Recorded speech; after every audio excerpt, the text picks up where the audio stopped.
Update po ulit Tito Mayo dito sa labas ng ICC.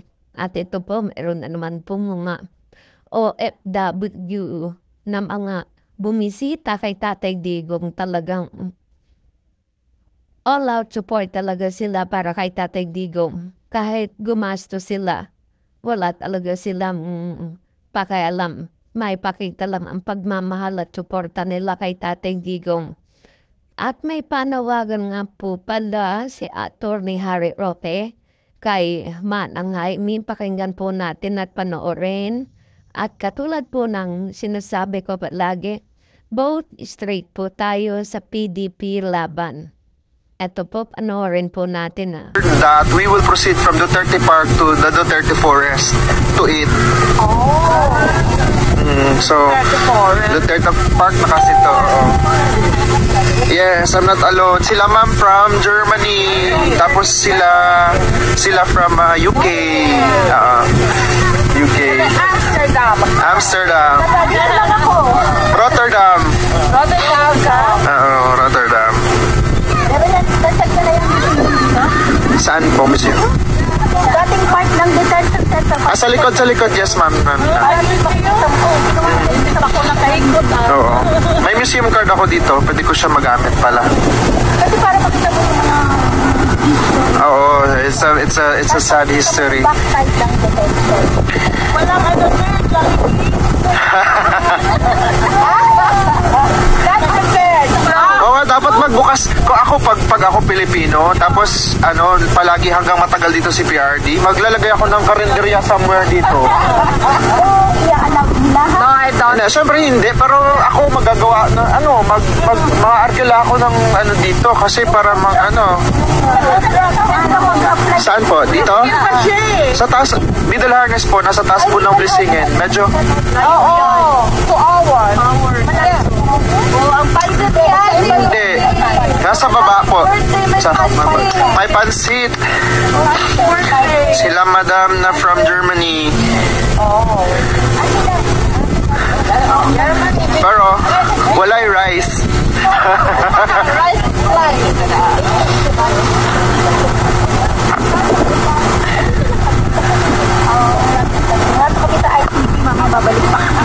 sa ICC. Alam mo nung last time nakita ko si si Conti. Tapos may bitbit akong palet yung Hindi naman po kasi outkiring pa lang ako. Si Alvin ata araw-araw, pero I don't know kung anong time siya. Si Alvin yun ang hindi ko po alam. Utrecht po. Utrecht, oo. Pero kasi minsan kasi nagwe-work din siya Eindhoven, mas malayo yun ha. So nagwe-work siya, tapos binabiyahe niya pa. So pag... No, he's already working. Oh, it's finished. I'm not sure. Let's ask him when he's here.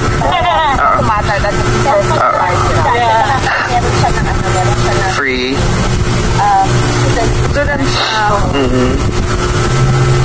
Mustang biyahe kayo? Airplane or bus? Airplane. Magkano ba pamasahe pa UK?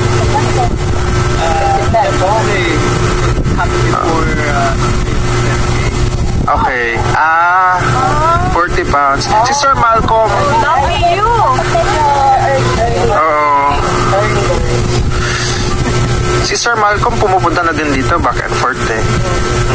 Magbas lang no? Nag-plane din siya last time. He was here last Friday just for that event alone. Yes, oo. But he will be coming back on the 26th again. King's Day, but we will also have our own. Yes, but we're still planning it sa 26. Yeah, we're going to have some. Instead of orange Oo nga, para Poncan. Orange. That's new orange. Orange and green, Oo. But we will not do it here. It will be somewhere bigger. Oo, sa 26. Malaking yan. Saan kayo sa Pilipinas, madam? Ako, Oo. Bulacan. Bulacan, Pastillas pala to. Oo. Tagalog. Oo, doon pala yung iniinom ni senator na kumakain sa takip ng kaldero. So, ano lang yun? Bulacan ba yun ang Pangasinan? Kapampangan. Kapampangan ba yun? Kapampangan sabi niya, di ba? So di Pampanga. Pampanga yun. Sabi niya yung sa Pampanga yung ano niya. Yung parang family na naman. Kasi election na naman. Oo nga, di ba? Ang huwag na pala ako magsalita. Baka. Naka-live pala ako. Nakaboto na kayo. Yes po. So how it is? Doing job niyo. Hindi, I can't say kasi kailangan ko i-end muna. Okay. Yeah. Okay. Ito, I mean, actions na. Yung pagboto. Kasi, hindi pa ako eh. Kasi Madam, pwede pa daw kayo mag-register. Actually, pwede pa. Naka-register kayo? Sa Philippines Embassy before. Okay. Nagpapadala sila ng, di ba? Nagpapadala sila before ng ano. Di ba? Yung balon. Yeah, so, I don't know.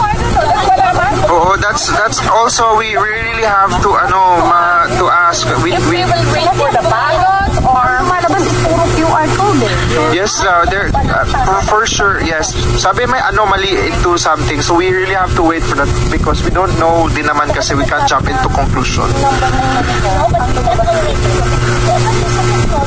That's true.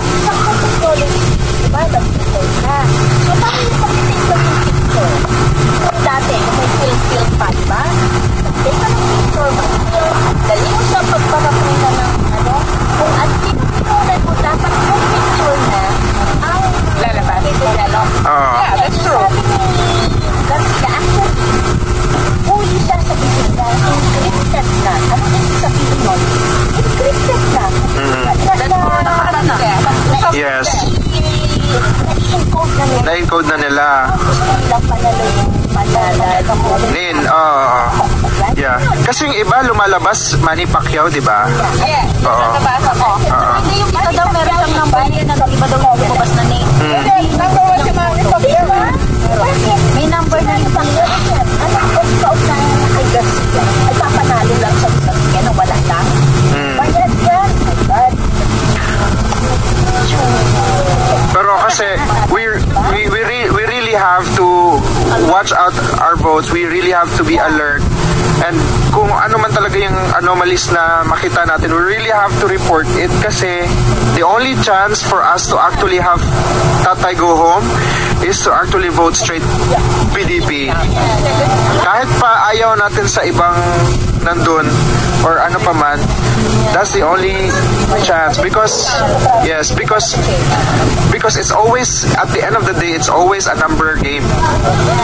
It's always a number game.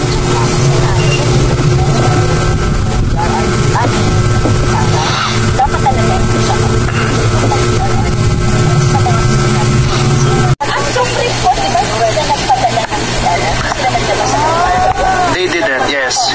So, ang hindi Supreme Court, kahit RTC lang yung sa paso, ay sa dapat sila whoever Kasi planado na din naman na nila. So, last time, we heard that was sometime last year, there was an information. It's not verified, but we heard about it. The ICC was already, looking for a Visayan translator. Cebuano Visayan translator. And that was last year, ha? So, ibig sabihin, it was already, it's an assumption, but, it's close to truth. More than 2 years na yung investigation, diba? Ano na yung nagtapos sa investigation? So, dapat hindi na. At saka, doon sa kanyang warrant of arrest, makakita niyo sa baba. Merong request for suspension of investigation. Yan po ay sakop ng karapatan ng malayang pananalita. So makikita po talaga natin, talagang binigyan lang kami ng pagkakataon ni Director Santiago na mapakita, masiwalat sa buong bayan yung authenticity ng pulboronic video. Kaya nga po, nagpapasalamat kami.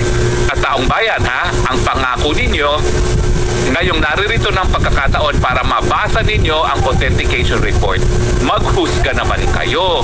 Huwag na kayong magpa-petics-petics. Pag sa tingin nyo talaga na naniniwala kayo sa report na authentic yan at wala sa tamang pag-iisip ang ating presidente, maghusga naman kayo, please. Dahil baka mamaya wala ng 2028 ang Pilipinas kung mag-aantay pa tayo at papayagan natin ang mga tao wala sa tamang pag-iisip na mamuno. Hindi po krimen yan. Kasi taong bayan ang tunay na soberenya sa ating Republika ng Pilipinas. Suma total, meron bang incitement to sedition? Wala. Kasi hindi naman namin pinababagsak ang gobyerno. Hindi namin ginagalit ang taong bayan. Hindi namin pinipigilan ang kahit anong sangay ng gobyerno at gawin ang katungkulan nila. Ang ginagawa namin sa paglabas ng video na yan, tinatanong namin, ano ba? Ikaw ba ay addict? Ikaw ba ay addictus benedictus? Dahil kung ikaw ay addictus benedictus, wala kang karapatan mamuno dahil ang daming problema ng Pilipinas. Kalahati na ngayon ng ating populasyon nagugutom. Paano naman mabibigyan ng lunas ang pagkagutom na 1 out of 2 Pilipino ay gutom ngayon kung ikaw ay babangat-bangat? Diba? Ang inaasahan sa amin na nga namin kay Manang Aimee, ngayong inindulso ka na ng Inday Sara, sabihin mo na ang totoo. Hindi ako naniniwala na magkapatid kayo na hindi mo alam kung ang kapatid mo ay bangag. Pati nga doon sa isang artikulo sa Rolling Stone magazine, sinasabi nila na yung nag-aaral daw si Marcos Jr. sa Oxford, sa taga-bilyon ng kilo-kilo ng kasama niya. Nasa Rolling Stone magazine po yan. Hindi po ako nag-invento niyan. Hindi sa akin ang galing yan. Rolling Stone magazine yan. Ang tanong, mula nung kabataan niya hanggang ngayon, gumagamit pa ba siya? Ako talaga, nung sumapi ako sa Unity, binigyan ko siya ng benefit of the doubt na baka hindi na naman kasi marami naman talaga tayong ginagawang kapalpakan ng kabataan. Pero habang tumatanda, natututo na. Pero alam nyo, sa tingin ko talaga, itong mga alta sa Pilipinas, ang tingin kasi nila kaya sa kanila, okay lang. Hindi po okay yan. Dahil talagang napaka-addicting nitong at saka napakatindi nung hide di umano na nakukuha nila na talagang hindi sila mabubuhay ng wala yan. Meron nga palang report na doon sa LA, hindi lang yung namatay ang merong trace ng droga, kung hindi yung mga kasama rin ng namatay ay merong trace ng droga. Alam nyo na kung sinong iniisip ko. Meron di ba siyang trace ng droga? Ilabas ang mga dokumento kung meron. So malinaw po ang pagsampa ng kaso nila, walang kwenta. Pero sinampa rin nila yan dahil inaasahan nila na matatakot kami ni Maharlika na ititigil na namin yung bangat, ngiwi. Hindi po. Kasi ito po ay mga katanungan na dapat sagutin. Ayan po, kinakaladkad tayo sa kuko ng gera laban sa China na wala naman tayong interes. Yan ba epekto ng pinagbabawal na droga o hindi? Walang solusyon sa pagtaas na presyo ng bilihin. Yan ba epekto ng pinagbabawal ng droga o hindi? Walang magawa sa korupsyon, hindi makontrol ang mga kaibigan ng mga smugglers at mga korap. Yan ba epekto ng pinagbabawal ng droga o hindi?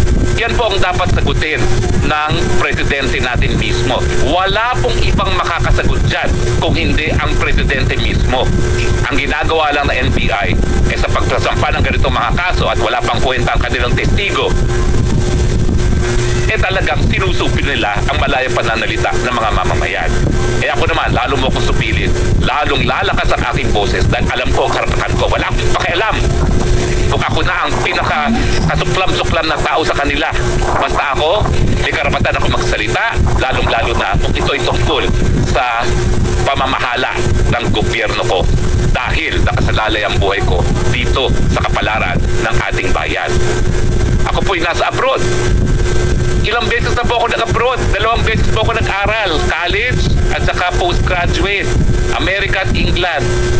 Sa parehong pagkakataon po pwede po ako nanatili na dahil ang aking mga kapatid, lahat po kami pinag-aral ng lolo ko abroad sa Amerika.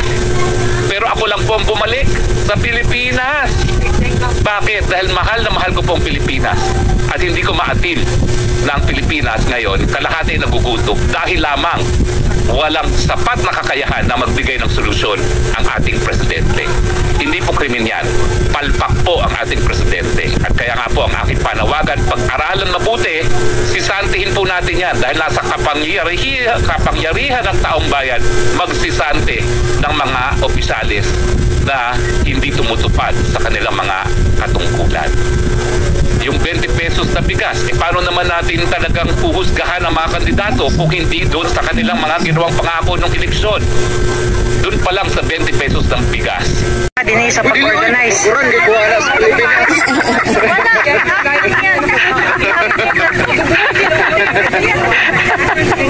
One of the organizers, ana na lang. Yes guys, you have to go here. You have to go to the Duterte Park para namin ingani na picture. Because we're going to stick this one into the book Wow. na nag-log mo sa vlog book where you're from and your Okay. names kay ipatagad to kay PRRD. Okay. Wala ka di classmate. 42. Classmate man ta. Saan naman yun na. Nice kayo mga eyelashes classmate.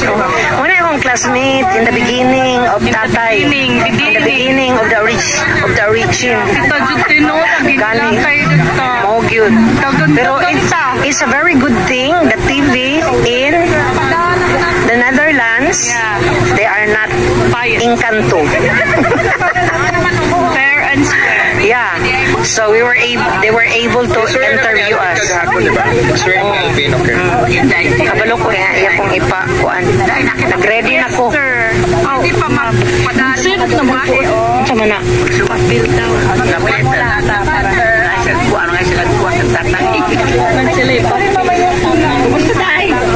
Okay lang.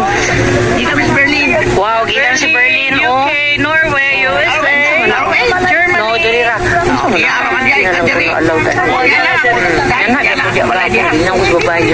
Irritating. Anong babae? That's 42. Tignan ko niya. She was playing with her kid, running. You're a bit irritating. Anak siya. Ano man sagko? Hello ma'am, good afternoon. Yan na mong gusto ko. May nung kunya, you're a bit irritating. The lady in 42. The house of 42. Yesterday, I asked her, hello ma'am, good afternoon. You're a bit irritating. Oh yeah. Sinabi mo. Sabi niya ganun sa akin. Hindi ako nakapagsalita. Hindi pabayaan nila nga. Kasi, kasalanan ko kasi bakit ako nag-grit-grit. Hindi man na sila, mairita mangguna silang mga puti. Lisod manggod kaya, ang ako, may akong ginawa. Kita nag-gibalos niya. At least ko. Kanang mo yung tagpulimor ka niya, di mo yung kuya mo. Jadi ka ni mo ang answer, di ba? Puro matag-mapsit.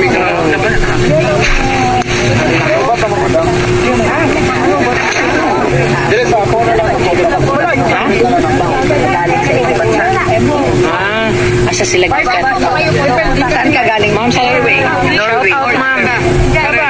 Uy, mga taga Norway. Mga beautiful ladies and celebrity. They're coming just to support and give their love to Tatay. Yeah? Ma'am, where are you from? The Philippines? Or in Negros City? Oh, there. Ala, Capiz. Capiz. Oh, Cadiz. Capiz na sa Iloilo. Ah, okay. I-ano na lang kita, mag-message na. Oo, live. Oo, sa na-all, Sinday Sarang. Live ba yan? Oo. Ganon dyan nung nag-ano sila kay Sinday Sarang. Si Robin. Nanangita sa imong, hello, Sir Aldo. Si Ma'am Wendy na. Hi, Ma'am Wendy. Hi, Ma'am Wendy.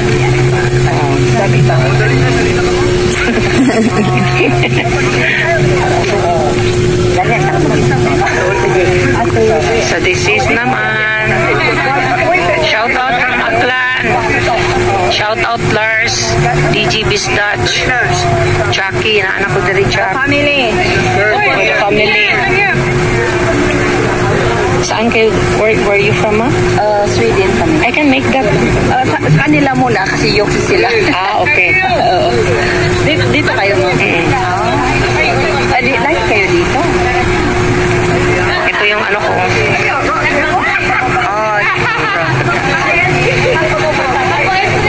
They are from UK. They are from UK. Okay na? Easy na, they are from UK. Okay. Ay, parang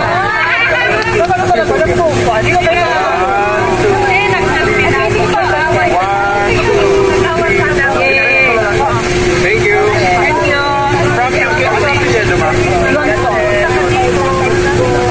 O, tingnan mo. Shout out, Angel. Akong bulat, Angel.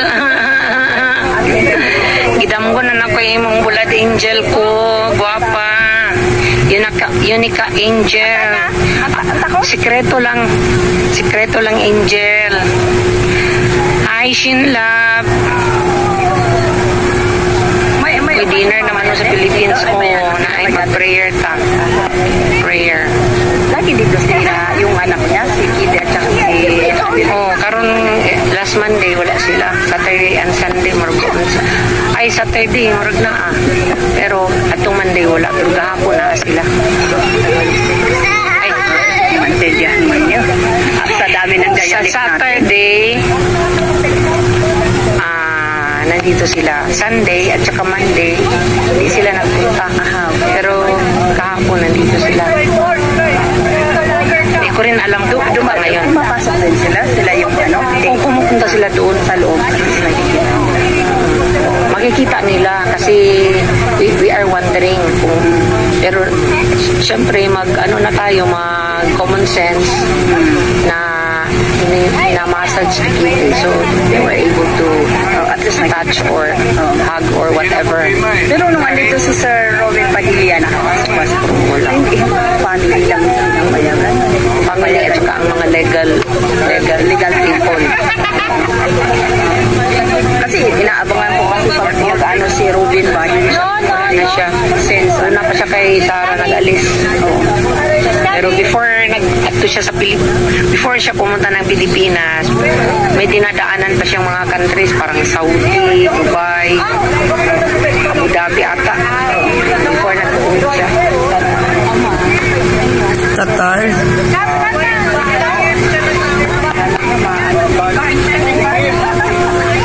Mabibigyan siya ng ano ba yun, samantalang complete na pero basic kuhaon na siya. Amabel, naka-live ka te? oo. Welcome today. Yung nga, welcome. They are from Switzerland? Sweden. Galing si Mom sa Sweden, showing their love and support to tatay. Yeah. Pumunta pa kami doon, buti nakapasok kami doon sa ICC dito sa office nila. Pinapasok kayo talaga doon sa office o hindi lang sa labas? Hindi pumasok, pwede kang makapasok doon as visitors. Para tignan mo, ito kanila, tignan mo yung, papakita nila yung court ba? Ano, ganyan sila? Oo. Basta may identification na yung Next time I will do that. Or ano. Next time. At least makita mo maganda, pero makita mo yung court. Pero the last time nang nagkaroon sila ng first appearance, hindi man nakapasok si tatay. Parang he's just here. Dito lang. Nagbihis lang siya at saka nasa cubicle. Pero, Kasi siya very weak. ikaw ba naman? Hindi, siyempre, sa talang ako. Kaya nung nagkita ko doon sa video ba, ay ba, ang awang-awa. Parang hindi nagpahinga. Parang, alam mo, ay masina. Pati si baby, nag-support. Oo. What's your name? Wow, that's nice. May I see? May I see? Oh. And who's this? Who's that? You? The same color. Pink. Yeah. And this one? Yeah, she likes pink. Yeah, me too. I like pink. What's your name? What's your name? Winter. He's a boy. No, it's a girl. It's a girl. Ay, pink chat eh. Ay, oo. Walang mindset. Dito kayo. Dito. Hello, Winter. Oh, he knows how to color. Wow. Hindi, ang daming tao dito. Yeah. Reklamo talaga ang residents dito. Sa inyo pa naman natin. Oo, kasi hindi man pwede kamelo ng boses. Minsan tawanan. Alam mo naman Mas lalo nung birthday niya. Ang dami. Pero we asked man permission. Oo, pero at least na. Nagugulan tayo mga pulis dito. Kasi laging Pero yung mga police, they are kind naman. But they will really lang say, nakikita kung paano na please follow, otherwise they will send us away. Like yesterday, sabi ng police, you are until 6 o'clock. And then Alvin asked permission, can we stay